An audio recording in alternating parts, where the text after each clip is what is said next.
Welcome everyone. This is the weekend preview of the next round of my Formula 124 career mode, and as you can see in the countdown that you can see below of me, you can see now the minutes that left to start the first practice session of the Monaco Grand Prix in my F124 career mode. I can't wait for this track, one of the most difficult to drive in just 1 hour.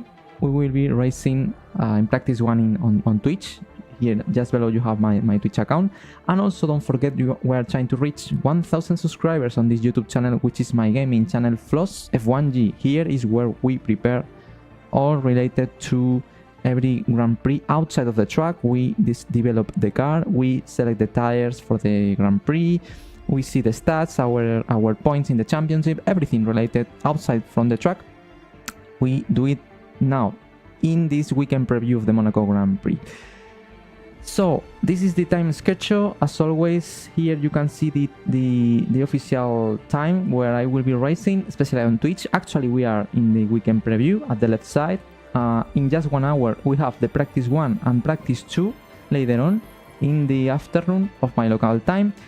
And just below you can see the different time zones of different cities of the world. In that way, you can calculate your time zone and don't miss any single stream I will be doing this weekend. Tomorrow, Saturday, October 26, we have practice 3 and qualifying, and October 27 the race day. But before the race starts, we have a race preview here on this YouTube channel where we set the strategy for the race and we discuss about different scenarios we can have in that race. Now, just in case, as always, to make it easy, I prepared this graphic where you can see the time zones of different cities of the world of the race day. This is only for the race day, but also you can calculate different time zones related to every session. Here you can see the official local time of every session, and you can calculate your time zone as well. But this is different cities of the world where you can calculate different time zones to don't miss the race. Now, move on before to start the weekend to the race highlights of the previous Grand Prix. That was the Emilia-Romagna Grand Prix. If you watch the race, I have to say that was the best race of the season for me. We finished in P11, close to the points, after a very bad qualifying session where I was not able one more time to extract the potential of the car and the tires, and I was starting 19. This is the race start. I'm at the very back of the grid. I will be here at the back,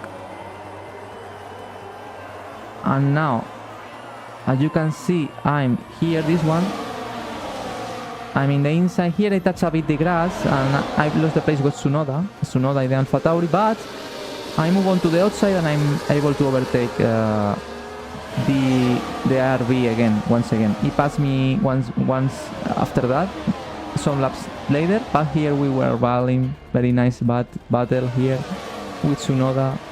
Very clean, very interesting battle there. And then I will try to pass the Sauber. Here at this point I try the inside, but we cannot see. Well, anyway, then I was pressured by Tsunoda. I lost the place with him some laps later. But at the moment I was trying to check tires as well. Here in lap 16 is the point. This is the key. Hi Lerchi, how are you? Nice to see you again. Here is the key, guys, of the race. Lap 16. Why I was able to recover so many places. At this point I'm last here. This is Bottas, which is in 19th place. And just ahead we have a lot of cars. In around 6-8 seconds we have around 7-8 cars. The key was to stop very early. Most of the cars stop in lap 26, 27, 28. I decided to anticipate my pit stop to lap 18 to change from medium to hard. That was what everyone does, most of the cars that did that. And was the key, guys, to recover a lot of places. Here is lap 16. 2 laps later, I will be stuck behind the Sauber a lot of time, and I decide to stop 10 laps earlier than all the cars in front. That you can see in front, all cars I have in front of me, and the problem is that everyone has DRS, so it's very difficult to pass. So I decided to anticipate my pit stop In lap 18, here I catch the train and I realized that I said, okay guys, let's try to do an undercut to every single people, to everyone possible, you know. And that's what I made. I'm fighting here to catch the DRS of the server. Here, this is very important. This is Lando Norris, the car that is in the gravel. It recovered later on. And at the end, it was very close to pass me and my teammate Albon and Tsunoda. But big mistake by Norris. Here you can see a lot of cars in front. I will stop 10 laps earlier than all of them. This is much more ahead of the race. I stopped and I undercut a lot of people. But at some point of the race, we have the big polemic of the race, guys. Actually, in this lap, is Alex Albon, my teammate, ahead of me. But why? I undercut also Albon, but at some point of the race, my team give me team orders to let by Albon, and I accept. I accept that, thinking that I stopped 10 laps later than me. It has fresher tires than me. It was quicker. But what happened? The problem is that after letting by, 2-3 laps later, I realized I have more pace than him, even with older tires. You know, I was very quick, and that was the polemic because the game, my radio, my engineer doesn't let me, didn't tell Albon anything about let me by as they did with me when I was ahead of Albon. So I had to pass him on track fighting with him. And I was spending like 50-20 laps just behind trying to pass Albon.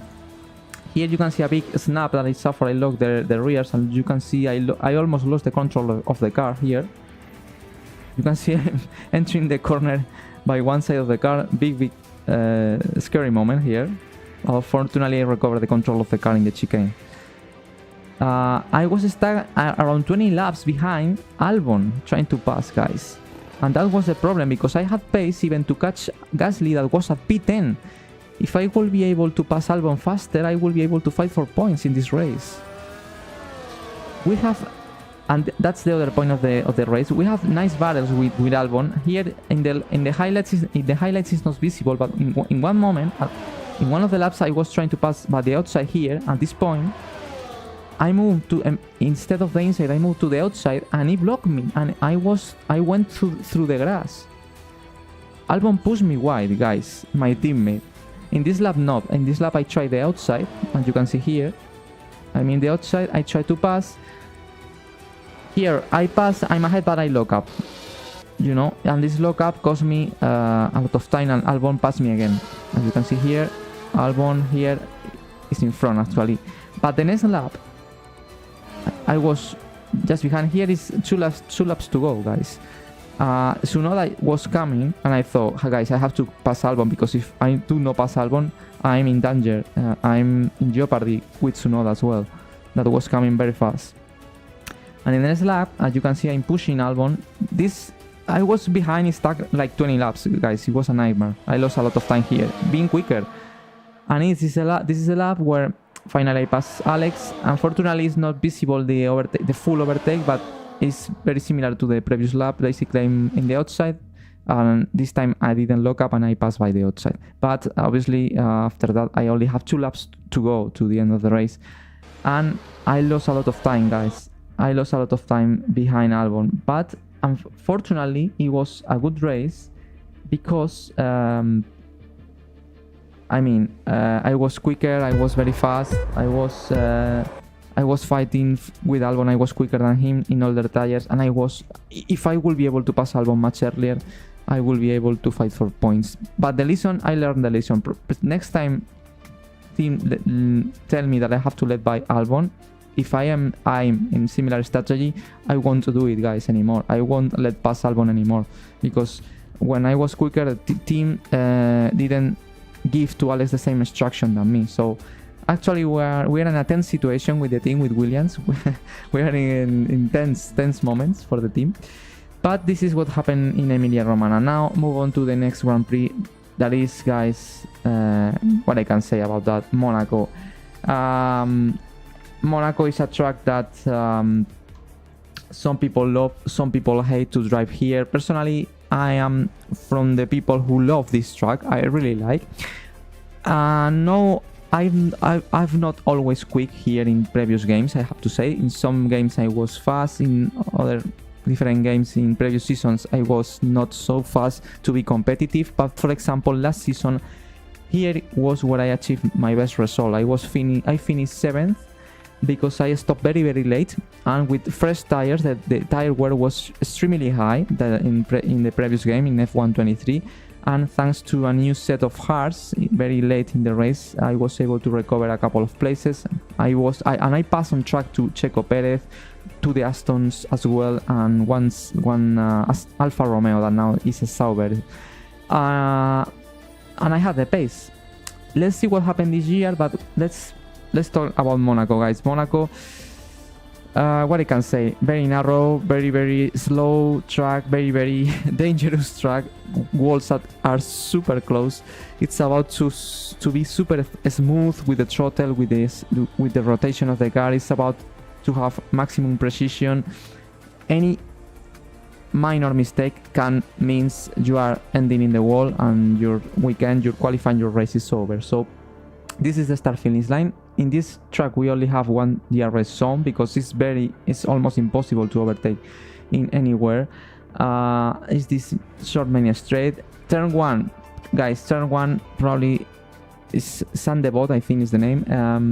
For me it's one of the most difficult corners, guys, because here you have to brake in the left side, and you have the barrier very close, and sometimes here there's big shadows that's where it's difficult to see the apex of this corner, especially if you have not sun. And most of the times it's super easy to run wide. Here there is a escape round area, but it's super easy to enter in the corner with much speed that you need, and to crash into the wall. It's super easy, guys, and I had little incidents in this corner a lot of times here. This is the uphill, the famous uphill, full throttle to move on to 3 and 4. I love this corner, guys. This is about to let through the car run, lifting the throttle pedal, no braking, just lifting all this section, and try to put the foot of the throttle as soon as you can. Very slippery zone to take the turn 4, which is you have to close to the wall super maximum possible, guys. You have to even touch with the wheel a bit the wall of this corner to exit very well. Here there is always a big bump that you have to avoid, moving to the right and then to the left to take the corner turn 5, which is very slow. This corner is very tricky as well. You have the rain escape area, rain-off escape area here, but you have also to put your front right very close to the wall, stay in the inside. Very easy to lock up here to take probably the slowest corners of the whole calendar, the famous hairpin in turn 6. Basically here is about to rotate the steering wheel as much as you can. Even at that, you have to rotate at maximum, at least this angle, maximum position rotation. And to be careful with the throttle, try to accelerate very smooth to get the traction to turn 7 and turn 8, which is Portier. This corner is crucial, this Portier, and this corner is absolutely crucial to do it very well, because after that you have all this section that is full throttle, and if your exit is bad in race, you will have troubles. People can even pass you here. It's very difficult, but it can happen. Here is the speed trap. This section is a tunnel. You are in the tunnel, in the only place where we have a tunnel, and it's very nice. And this is the exit of the tunnel, and at the exit you have the chicane, that is close to the sea here. 10 and 11. This chicane is also very critical. You have to brake in the right way, in the precise moment. Easy to lock up also the left front. Here the wall is super close. You have to just touch it even a little bit to rotate the car to the right side. And here the traction is absolutely critical. It's about traction, guys, to accelerate to this zone, to turn 12. And this is the last sector that is super fast. This sector is the swimming pool chicane, 13 and 14, super fast corners. Wow, for me it's difficult to do these corners at full throttle. I always leave a bit because I'm a bit scared, to be honest, to crash into the wall, because so high speed and so narrow. then you have the 15 and 16, that is also a slow chicane. Now it's very fast after the latest changes they made in previous years. But also here you have to take care of the bumps. There is a big bump at the exit of the corner that if you touch it a lot, you lost the control of the car and you crash into the wall that is here. So you have to take these corners with a lot of precision once again. Moving to turn 18 and 19. Turn 18 also is very critical. You have to brake turning the car to the left side. The space is super small. It's super about to be precise again. You have to now rotate a lot the car to get once again a good exit, good traction to start the last corner, which is, guys, this corner is, I love it because you are trying to enter here and you have at the left side and the right side the walls that almost there is no space for the car, guys. It's minimum the space. You have to once again almost touch the barrier with the right front here to accelerate as much as you can, as soon as you can, to open the DRS if you have the possibility, and to complete the lap. Guys, what I can say, awesome circuit, very difficult, and let's see what we can do. Now after that it's time to start the weekend, guys. Here we are in the game, and as you can see, in 3 days advance time we have the Monaco Grand Prix. We have not upgrades unfortunately for this weekend, but later on we will talk about it. We have to talk also about the stats that I receive in my driver's profile. That is very important. We have no messages, but first of all, as always, let's see the specialist that we have for this weekend. This weekend we have not available the wind tunnel, the quality assurance and the strategy analyst. These specialists are unavailable for this weekend, but we have the next specialist available. The manufacturing expert. This is the only area for the moment where we have reached level 1. That means we have failure chance of all upgrades reduced by 10%. It's active. Now we are fighting to reach level 2. We need 1,500 points. We have 400 actually. And let's try to fight for unlock the level 2 to increase in 10% more the failure chance of all upgrades, the reduction of failure chance. 2 goals available. Complete the weekend with no more than 3 collisions with other cars. This is difficult, especially in Monaco. Or drive 330 kilometers during the race weekend. This is easy because I complete all sessions, so this is what I'm gonna sell it. In wind tunnel, we are fighting to reach level 1. We are at the middle point. We have 760 points of 1,500 that we need. If we reach level 1, we have aero upgrade time reduced 50%. Goals available to do that: open the DRS slot for more than 45 seconds during a race weekend, or reach 273.5 kph or higher for 30 seconds during a race weekend. I think this is easier. I think. Well, I don't know. I think both are easy. I will select this one. Power unit consultant. We are fighting for level 1. Here in this area we only have 120 points. We are fighting to reach level 1. Goals available: finish in a better position than your teammate in the race, or reach a speed of 280 kph during the weekend. I will take risks and I will select the first one. That looks difficult, but I think I'm very confident, guys, this weekend. So let's try to do that.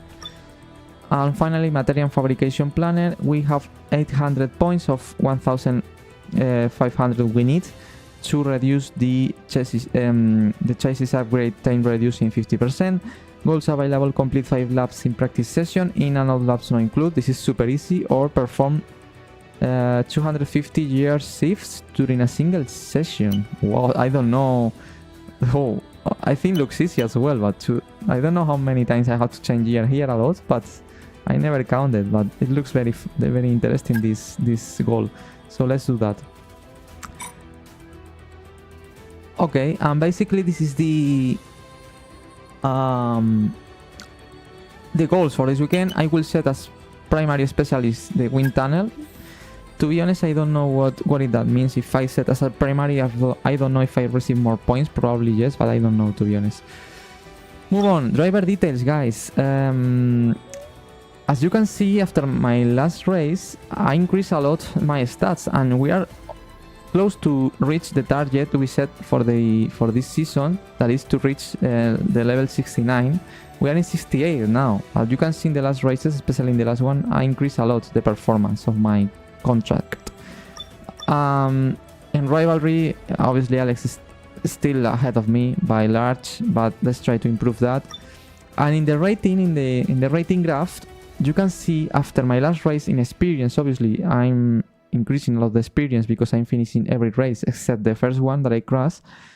In for example, in racecraft, that is the blue line, we improve a lot. That is affected by overtakes and finish position compared to the starting position. I start 19th, I finish 11th in the last race. That's why it's super high now, the graphic in the last race.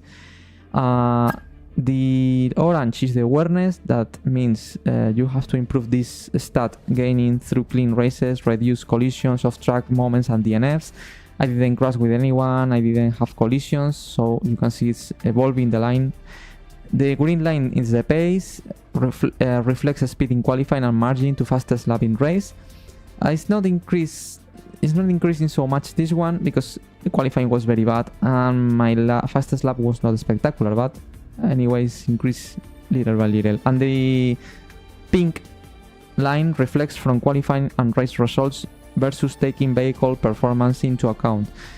Obviously, in the last Grand Prix, I overperformed. We are the 9th team and I finished 11th, so that means much better position than the team expect. That's why I increase a lot this line, the focus. And as you can see, after my last race, we are in a very good shape, guys. We are in a very good shape.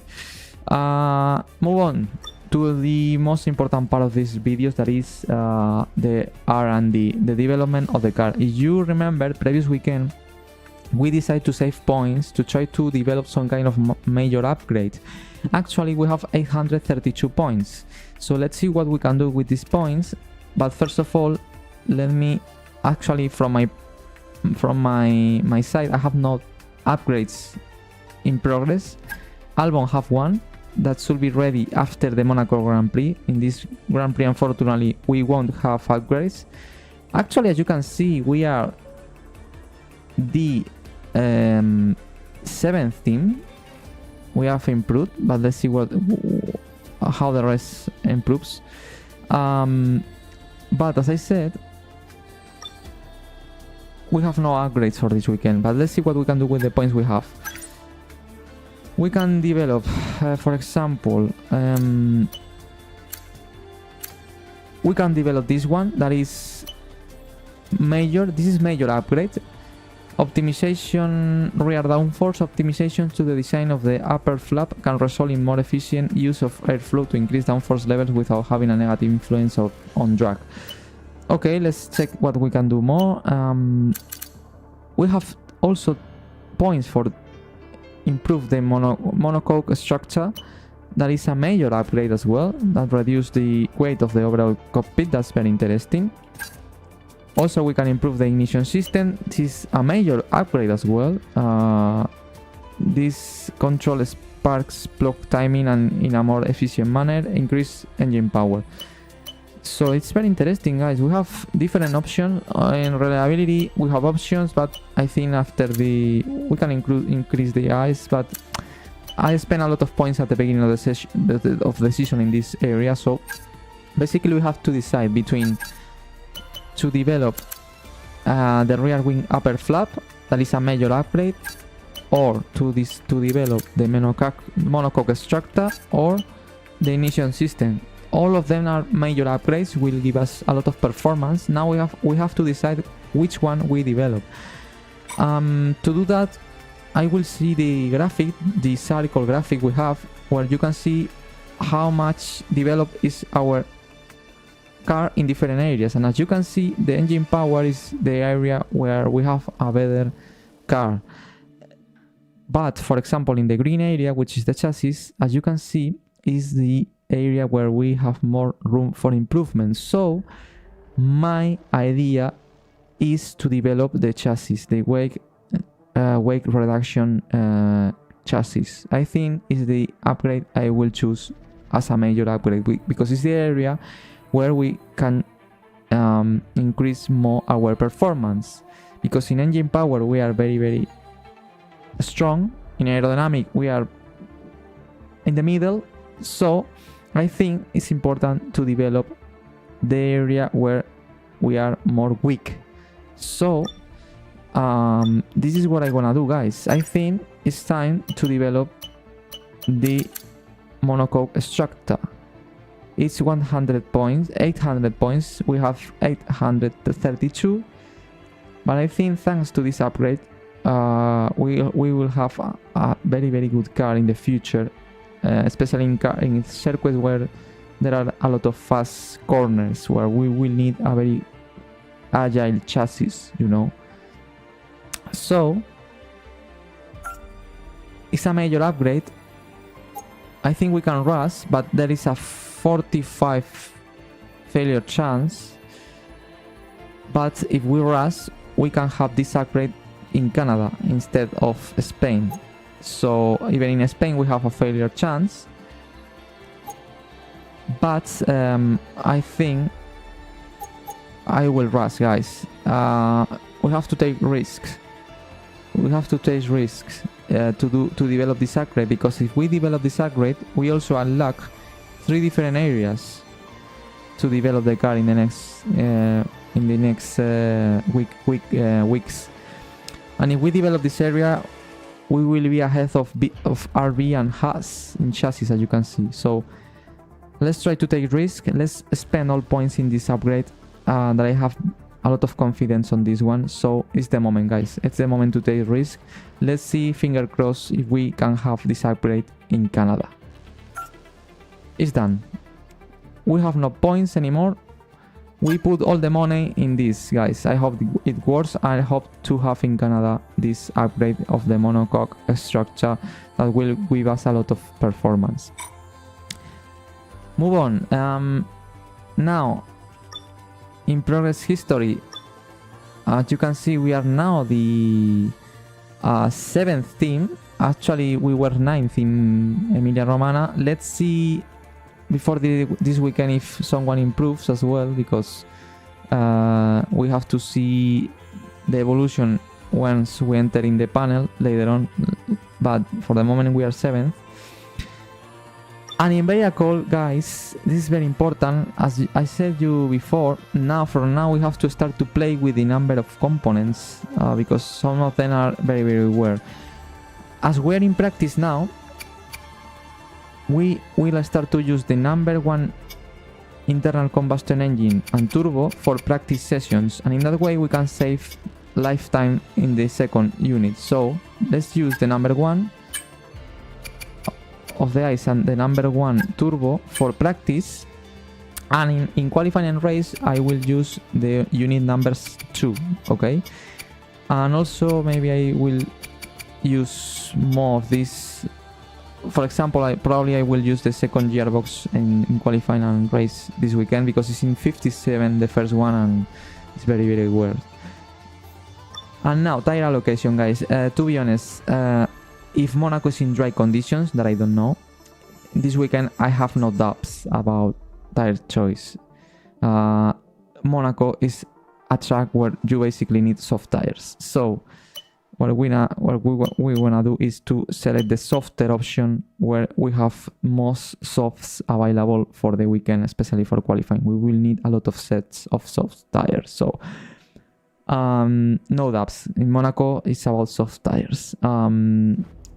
It will be one-stop race. This track is also always is one-stop, so it's very easy, the election for this weekend. Finally, let's check the standings before to go to the weekend. After the Emilia Romagna Grand Prix, where Max won once again, he won all races except China, where he retired. He has almost 100 points lead against Sergio Perez, that is the second driver now. He passed Charles Leclerc after finishing ahead in previous race. 86 points by 85 of Leclerc. That was the only driver who was able to win apart from Verstappen. Alonso is doing an extraordinary season with the Aston Martin. He finished second last weekend. He finished third in Miami with the fastest lap. Wow, he's in fourth with 81 points. Norris, after the mistake he did in Emilia-Romagna, finished in 14th place, so that means he didn't score points. So he has to recover the performance. Sainz is 6 with the same points as Hamilton. Norris, Hamilton and Sainz have the same number of points. Hamilton did a podium in Emilia-Romagna as well. Piastri is in 7, Russell in 8, and then Stroll in 10. Sorry, Stroll.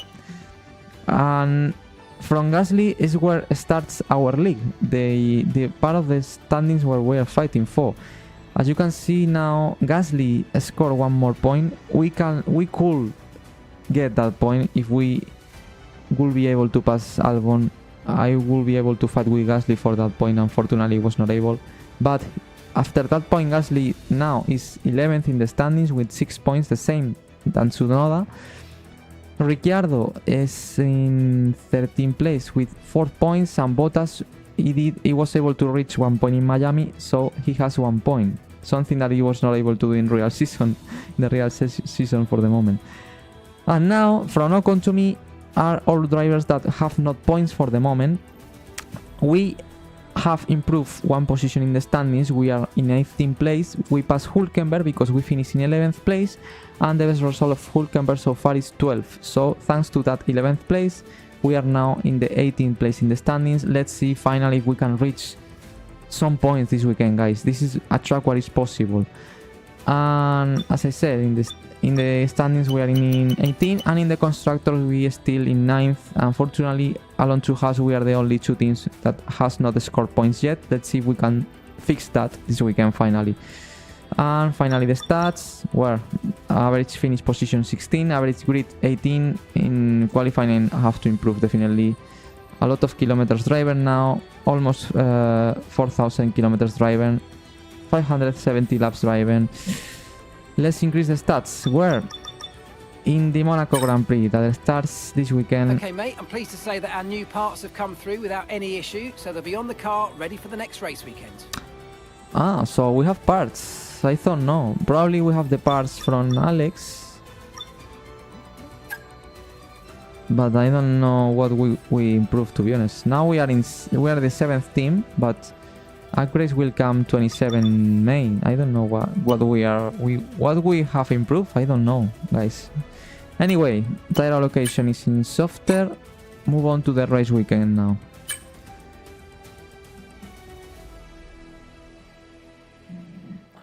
Definitely, I like Monaco, but here we have to drive very, very carefully because it's very easy to crash. So let's take this practice 1 session with calm.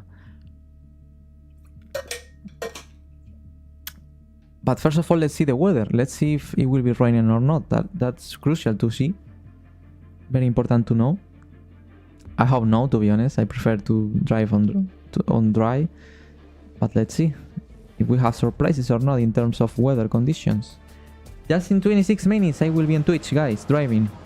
Let's see. This is the tires. Okay, we have these 2 upgrades. I didn't saw, guys. We have rear downforce and tire wear. It's true. The tire blankets failed in the previous Grand Prix, and now the development was complete. So yes, we have new parts. We have rear downforce that is very useful for this track, and tire wear. So probably we'll have better tire wear on this weekend. Forecast. Okay, no rain, no problem. Dry conditions, perfect. All session, all weekend, sun, perfect conditions for racing here in Monaco. So in 25 minutes I will be racing the first practice session, where we will try to do a good session, to do a lot of laps, to learn about this track. In this track it's absolutely crucial to do a lot of laps. to get confidence with the car, get confidence with the walls, everything. So it's time to do that. Where? On Twitch. Twitch.tv DannyFloss1. Here is the username. Please follow me there. Super important to follow all the action during this weekend. All sessions are live there. But first of all, don't forget to subscribe, guys. We are trying to reach 1000 subscribers on this YouTube channel. Thanks for watching, and see you in 25 minutes on Twitch with the first practice session of the Monaco Grand Prix in my F124 career mode with Williams Racing. Thanks for watching, and thank you so much for your incredible support as always.